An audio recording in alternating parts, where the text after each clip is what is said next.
सतत वादात असणाऱ्या संभाजी भिडेंनी पुन्हा एकदा वादग्रस्त विधान केले। आपला कोण परका कोण हे हिंदूंना कळत नाही, हिंदू महामूर्ख प्रजा आहे असं विधान संभाजी भिडे यांनी केलेलं आहे। तर हिंदी चीनी भाई भाई घोषणा देणारा पंतप्रधान आपल्याला भेटला याच्या इतकी दुर्दैवाची गोष्ट नाही असं म्हणत त्यांनी नाव न घेता संभाजी भिडेंनी नेहरूंवर निशाणा साधला। हिंदू मुस्लिम भाई भाई अजय निखळ शत्रू वैरी गनीम कर्तनकार त्यांना भाऊ आणि जे भाऊ आहेत त्यांना वैरी।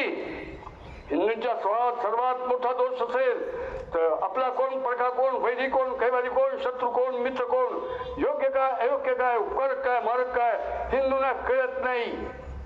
मूर्ख प्रजा जगाच्या पाठीवरती असंख्य आक्रमण झालेला बेशरम लोकांचा समाज म्हणजे हिंदुस्थान आहे। जगामध्ये 187 राष्ट्र आहेत, त्यापैकी एक नाही दोन नाही तीन नाही 76 राष्ट्रांनी आतापर्यंत आपल्यावरती आक्रमण केली। ते पाठलाग करतात आणि आपण बोलतोय हे बेशरम दृश्य आपण निर्माण केलं। हिंदी चीनी भाई भाई घोषणा देणारा पंतप्रधान या देशाला मिळाला ह्याच्या इतकी दुर्दैवाची गोष्ट कोणची नाही।